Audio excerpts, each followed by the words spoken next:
Mega evolutions were not balanced very well. That's why today I'm gonna give you my ideas on how to make each Mega evolution competitively balanced. Of course, in Pokemon there's never gonna be such thing as a perfect balance. That's not gonna be the point of this video.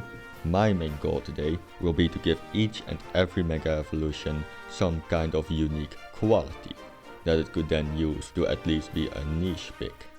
I'm also going to be working within what I think Game Freak would realistically be willing to do. For example, I can't just completely change a Pokemon stat distribution to make it stronger in the same way as Beedrill. I'll mostly be relying on giving them new abilities, as well as new moves they couldn't learn before, and very small stat changes, since those are all things Pokemon has done in the past. If you agree with these and enjoy my content, please consider liking and subscribing, and with that being said, let's begin.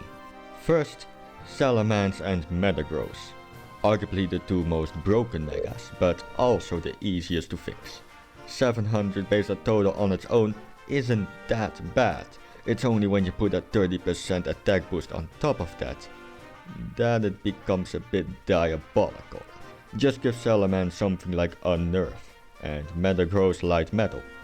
I'd say this way they should be equal to Mawile and Kangaskhan, which I'm going to leave exactly as they are.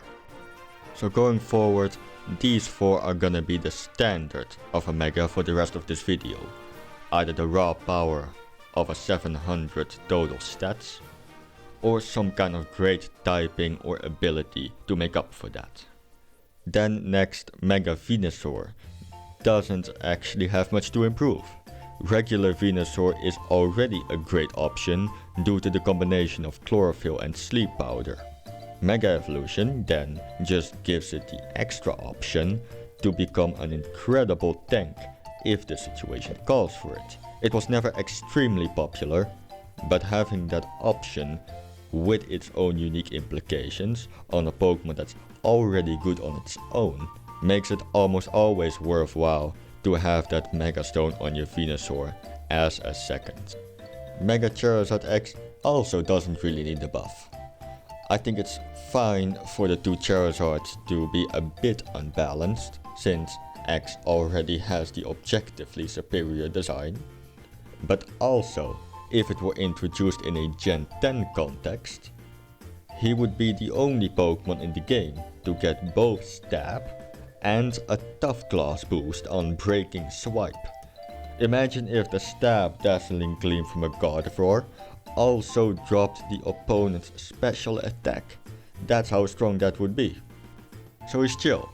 But I am going to make a big change to Charizard Y. Although I think it has always been well balanced with on one hand its extremely useful ability, and on the other hand it's instantly dying to a Rock Slide. I think Camerupt would just be much more fitting for the Drought ability. I personally never understood why Charizard even got Drought in the first place. I think Charizard instead should get No Guard. Having all of these powerful moves, namely Inferno, would be just as good if not even better than Drought. But it will always be held back by that same rock type weakness. Camerupt then would basically become a Torkoal on steroids. That eruption has the potential to be a literal nuke, but it will always be completely reliant on Trick Room and at the mercy of other weather setters. Blastoise also needs a buff. It's a powerful Pokemon, but it just doesn't bring anything unique to the table.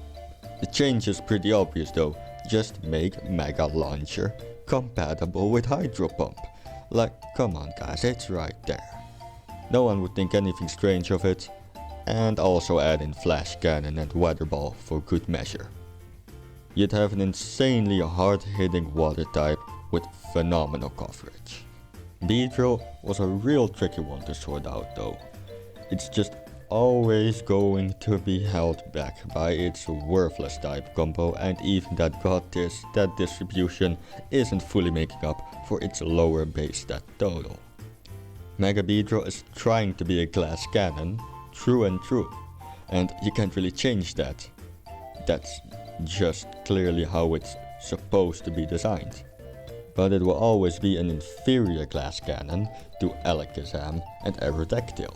Those guys are just faster, more powerful, and can even hit both opponents. They even have more bulk and better coverage on top of that. There's a lot of opponents Mega Beedrill still can't KO, even with that massive power boost. And even if it one-shots something, in doubles, the other opponent then only has to sneeze on it in order for it to go down. The only way that I could think of to make Mega Beedrill viable is by giving it some unique signature moves. Multiple at that. First, buff Twin Needle, so it hits the opponents in the same way as Dragon Darts. It's a signature move and it would make sense, so it's not much of a stretch for Game Freak to actually do. Second, give him his own version of Ceaseless Edge and Stone Axe. Those are 65 base power moves that set up spikes and stealth rocks. Give Beedrill a poison variant that sets up toxic spikes. And third, give it Rage Powder. Rage Powder is one of the best moves in the game, allowing you to lure your opponent's attacks to your side. This wouldn't really be useful on Mega Beedrill as it would be a waste of your Mega slot, but it is quite common for players to have 2 Megas and use one of the 2 depending on the situation. Rage Powder would give Beedrill an extra option besides Mega Evolving. Honestly, it still wouldn't get the love that it truly deserves, but I think with this people would have to at least consider Beedrill as a serious option. Pidgeot, then, is also one that desperately needs a buff. No Guard Hurricane is just not nearly enough to make it in competitive Pokemon. Thundurus and Tornadus do something similar, Kingdra can do the exact same thing, and Pelipper. Freaking Pelipper, my man, you're getting outdone by Pelipper. Charizard just makes much better use of the No Guard ability, and besides Sing, I couldn't find any good low accuracy moves that would make sense for Pidgeot to learn. So I'm making up a new ability here. All of Pidgeot's Pokédex entries, including its Mega entry, talk about how it can fly at Mach 2 speed and create extremely powerful gusts of wind when it flaps its wings. So give it an ability that affects the speed of your side. Summoning Tailwind or giving a speed boost whenever it switches in would probably be too broken, so instead I'm just giving it an ability that gives it and its allies a 50% speed boost separate from Tailwind or stat stages while it is on the field. Alakazam doesn't really need a buff. It wasn't very good in VGC before, but the moment it obtained expanding force in Sword and Shield, it became an extremely useful glass cannon. If the base form was that good, I'm sure the Mega could have a use. Slowbro only needs to keep its Regenerator ability. Shell Armor just isn't something you can consciously rely on, and this way it would become an extremely reliable Trick Room setter. One that would be extremely hard to KO and can then heal its own damage right after. Now along with Gengar, I'm gonna cover Sableye and Banette as well, because the problem here is that Gengar just completely overshadows Banette and Sableye. Gengar can trap its opponents with Shadow Tag and basically completely control the battle from there, either by using that massive special attack and speed, or by using Perish Song and having the battle depend on whether it can stall out its opponents. It wasn't just holding its own like some other decent Megas, it was straight up on par with these Juggernauts. Meanwhile, Sableye loses its great ability for some bulk that pills in comparison to some other Megas, and Mega Banette, well, he's got nothing. He just has nothing. Prankster is normally one of the best abilities in the game, but Banette has almost no good status moves. Base Sableye is probably better than Mega Banette. Luckily, these three are the easiest fix by far. Just rotate their abilities and you're done. Sableye gets to keep his Prankster. It could be a real menace, but it would have counters. Bennett gets the Shadow Tag, which just objectively fits it much more, and then Gengar gets Scraps. Not that Magic Bounce is a bad ability, just not as good as the other two, but combined with its stats, I'm sure it'll still make for a great Pokemon. Pinsir, just like the other bug types, was a tough one at first, because it doesn't matter what kind of ability you give this thing, you could give it huge power, it's still equally dead to a Rock Slide. But the answer was easier than expected. Since I took away Aerolate from Salamence, that ability can go back from being a 20% power boost to a 30% power boost. And since Salamence will no longer be able to do what it did best, yelling at people with enough force to create a hurricane apparently, that job can now go to Pinsir. Except it can't use Hyper Voice with that low special attack stat, so all it would need to be good is some kind of physical, normal type attack that hits both opponents. Like some sort of tackle that uses its two horns, easy as that. It wouldn't be as good as Mega Salamence of course, with its stats and its typing, but it would have a niche. Gyarados is an easier one. Its Mega Pokédex entries talk about it being able to use water jets from its side to swim at Mach 1 speed. So, Swift Swim, easy as that. Mega Gyarados won a world championship once, but aside from that it was a small niche. Swift Swim would allow you to make a great rain-based team around it, but also it wouldn't be a disaster if that fails, since evidently it can hold its own. Mega Aerodactyl saw some usage throughout all of Gen 6 due to its speed stat combined with Tailwind, but now it has a Tough Claws boosted dual Wing Beat on top of that. A great flying type move that is better than anything it had before. But just in case, give it a Head Smash on top of that to broaden its offensive options, and it'll see plenty of use. Mewtwo, oddly enough, doesn't need any changes. It's actually one of the worst megas out there. You see, in VGC you're only allowed to bring a limited amount of major legendary Pokemon, like Rayquaza, Ho-Oh, Kyogre, and also Mewtwo.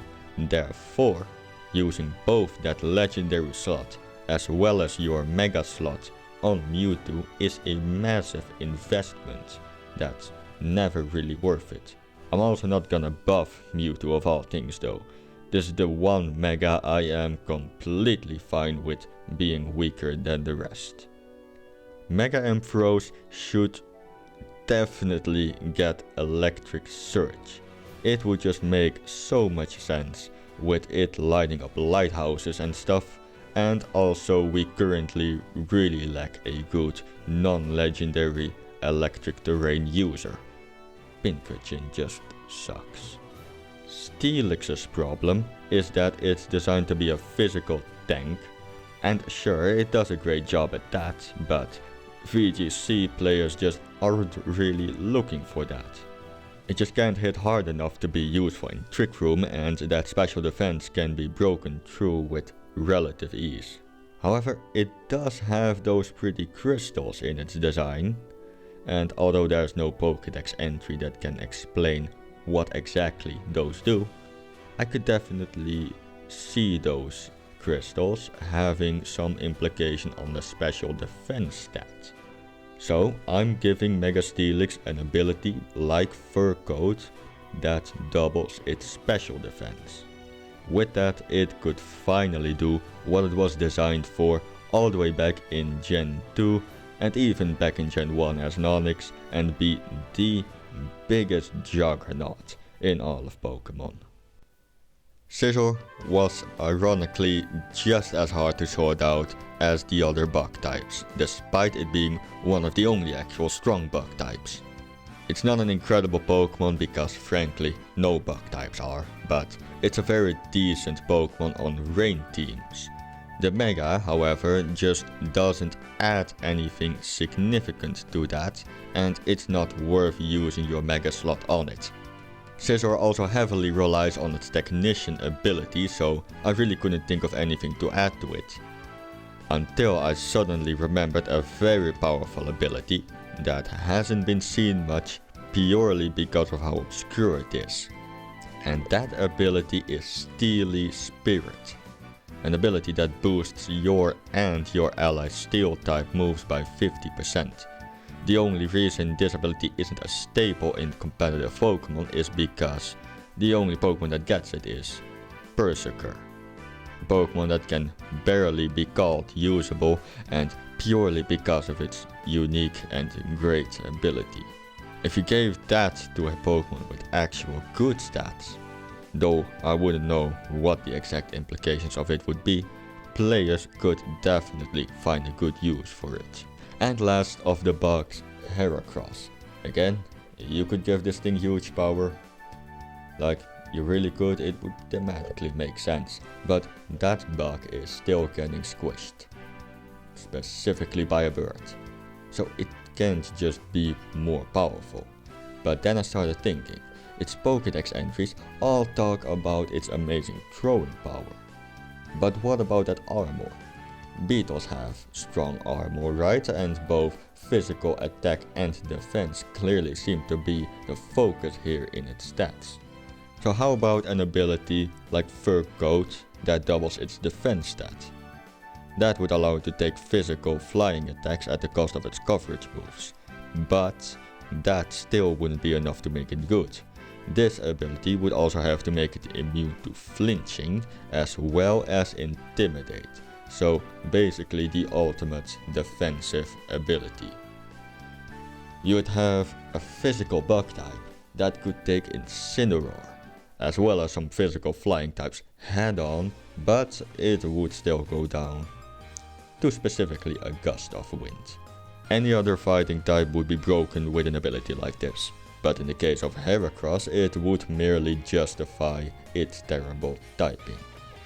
It would also fit with the whole Juggernaut archetype that the design and stats definitely seem to be going for. Then Mega Houndoom. Mega Houndoom's Pokédex entries mention how it generates so much heat that its own body almost melts from it. Also its current Mega ability, Solar Power, which boosts its special attack in the sun at the cost of a bit of HP every turn, is probably a nod towards that concept. And since I gave both Charizard and Camerupt such great abilities, I'm gonna have to make up a new ability for Houndoom that's basically a better version of its current one. Houndoom's fire type moves are boosted by 30% at the cost of HP. Water type moves do halved damage, and it can use Solar Beam in one turn. So basically Drought, except it only works for itself and it can't really be counted by other weathers. You could also compare it to Araquanid's Water Bubble, just with some tweaks to fit Houndoom better. Mega Tyranitar is perfect the way it is right now. It saw an alright amount of use back in the day, but it wasn't overpowered. Reassuring your Sandstorm is useful, but it doesn't straight up make him more powerful like Tough Claws or Arrowlate. And just as with regular Tyranitar, that fantastic ability and those fantastic stats are just what it needs to make up for its awful type combination.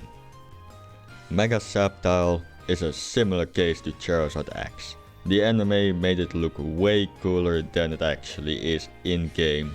And now, I've never been a Sceptile guy, but just look at him firing his tail like that.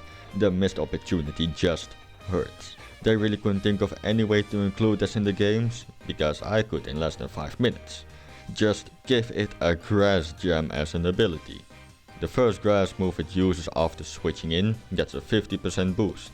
You nuke one opponent with a Leaf Storm, U-turn or Shed Tail out, and a few turns later you hit them with the 80-year-old classic of the second nuke. Blaziken has always been a fantastic Pokemon, but its Mega doesn't really keep up with the rest. For Blaziken, I think the perfect buff would be to give it Gale Wings, as well as Tailwind. Gale Wings would give the player the option of either using Blaziken as a good speed boost Pokemon on its own before Mega evolving, or using the Mega to immediately get a Tailwind or Brave Bird off if it's necessary. Or perhaps some kind of combination of both if possible. And I mean, if Lumineon, Kartana and Drampa can get Tailwind, then Blaziken can't be that much of a stretch. Swampert was never any good because it completely relied on Swift Swim. It needed that just to be on par with the other good Megas, and if it wasn't there, then it was useless. I think regardless of what ability you give this thing, it's always going to be inferior to Gyarados in stats, and its great typing is shared with a bunch of other Pokemon. So instead I opted to simply make it a superior version of Gastrodon. Swampert's Dex entry says that it can sense upcoming storms using the antenna on its head, so give it Storm Drain. It wouldn't be as powerful as the other Megas, but it would allow Swampert to absolutely thrive on the right team. It would be considered a serious option for any team that has a weakness to water types. Gardevoir doesn't need any buff, it could stay afloat back then, and now it has expanding force on top of that. Aggron, well, sorry if it was your favorite, but somehow this is the one that I cannot completely fix. Because even if you buffed Filter to nullify all super effective damage, it would still be inferior to that Steelix that I just made up. The only thing unique, fitting and somewhat good that I can think of is those steel spikes that G-Max Copperajah can use. Mega Aggron is great at setting up Stealth Rocks, it's just that that's a job a lot of regular Pokemon can do as well. But if you could get access to those steel spikes as well as regular spikes, then it would at least have a good use in singles. Sorry Aggron fans, that's all I could do. I'm gonna do Medicham and Gallade together. Gallade only needs to keep its sharpness ability that it gained in Gen 9. Its stats would simply become monstrous with a massive offensive output, a great speed stat, and without really compensating on bulk either. But then Medicham would just be an inferior version of Gallade since it has the same typing. Medicham already saw a little bit of play at high level due to it having Fake Out and it being a great glass cannon, but only a very small amount. So it needs a small upgrade to set it apart from this Gallade. However, the only ability that would make base Medicham better would be Defiant. But A, that wouldn't really fit its character, and B, it would just be another boring attack boost for another boring glass cannon. I think the best upgrade it can get is just a change of 20 stat points. From its special attack to its speed. That and Fake Out would give it a niche over Gallade. For Manectric, I didn't want to change either of its abilities since both Intimidate and Lightning Rod have their unique implications on a Mega. Like you can choose when you want to intimidate your opponent, and you can Volt Switch in the same turn that you lowered their attack. Lightning Rod allows Manectric to be put on a team as a secondary Mega and be used for its electric type move Redirection, but have the option to intimidate Volt Switch whenever you want. Because of this, Manectrics are a decent amount of play despite its lack of power. So I think just giving it Electro Web for more support options would be plenty. Sharpedo can just get Drizzle, because frankly I can't think of anything else to make it stand out over the other water types. And Drizzle is just an instant OU if it's paired with good stats. Mega Altaria should get Fluffy. Like, look at it. Altaria is just an inferior pixelate user to Gardevoir, and there is not a single ability that would fit it more than Fluffy. I'm not sure if this would make it on par with the other tanky megas, but it would practically have a 700 base stat total, as well as a very unique typing, and base Altaria has Cloud 9 as its ability, which could be extremely useful as well. Absol should simply get an ability that's just an upgraded version of Super Luck. Give it +2 instead of +1 crit rate. It would be another glass cannon, except this one would be immune to attack drops, and it would have a speed tier of its own. Glalie should get Snow Warning and Auroraville, since its stats are just bang average with a not so great typing on top of that. A weather ability is really the only way to guarantee it some use. Even Abomasnow got a tiny bit of use with its double Snow Warning. The Latis don't need a buff, even though they've never been used. That's because we have never actually seen them in a format without Metagross or Salaman, and those two are just superior Psychic and Dragon types. When those are balanced, the Latis are just two 700 base stat total Pokemon. In any case, I don't want to risk making these Mega Legendaries too strong, and I mean there are two of them, so surely at least one of them has to be good. Mega Rayquaza then might be one of the easiest on this entire list, because all you have to do to make it balanced is just have it hold the meteorite that it normally swallows as a health item.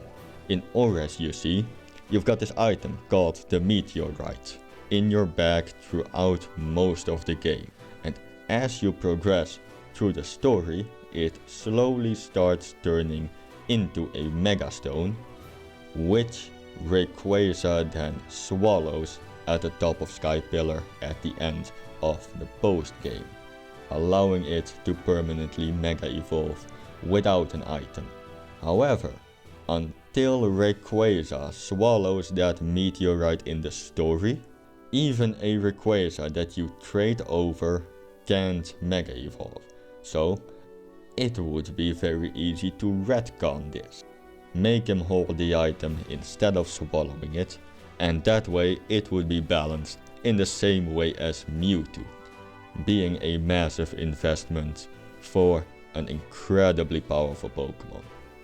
Mega Lopunny has, strangely enough, always been a great niche due to its ability to hit anything neutrally with its powerful high jump kick and normal moves.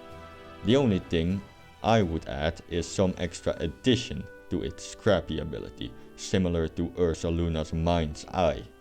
Just like how that ability ignores accuracy and evasiveness changes, I suggest Lopunny should ignore accuracy checks, so basically no guard and Scrappy at once.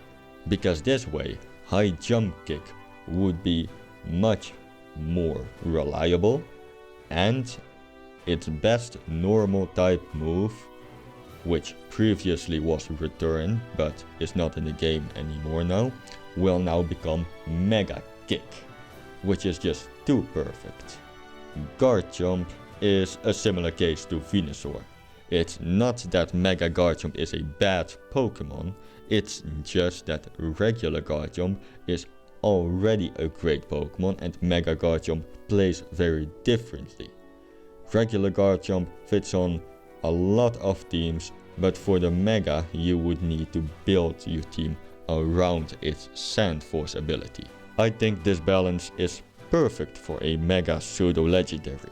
You can use Guard Jump and potentially have the Mega for a different strategy. Mega Lucario might have been the hardest one on this list, potentially harder than Aggron. Adaptability is already a great ability for a mixed attacker to have. Inner Focus is great to have in its base form. There isn't anything to change about its stats since Lucario is clearly meant to be a mixed attacker, and its move pool is already so broad that there isn't much to be added. Honestly, I really don't know what to do with this. All I can do is hope that the buff on Inner Focus, making it immune to Intimidate, is going to be enough. Abomasnow should just keep the 60 speed it originally had, at the cost of its offenses, and then gain the Slush Rush ability. Double Snow just isn't something you want to spend your Mega on, but Snow with an ability that also benefits off of it in one is definitely worth it. It also just looks like it's gonna come dashing at you, so it would make a ton of sense for Abomasnow to play like this. And lastly, Audino. Very simple, really, just give it Triage. This ability was introduced just one generation after Megas, so I understand why I didn't get it, but if there is one Pokemon that deserves this ability more than anything else, it is the Mega Evolution of a healer Pokemon. A slow, bulky Pokemon with access to Trick Room with an ability like that would be broken, but in its own unique way and with its own share of counters. And that's it. Those were my solutions to making most of the Mega Pokemon more powerful in a way that also makes them unique. Thank you for watching. Consider liking and subscribing if you enjoyed this. It would help me a ton. And goodbye.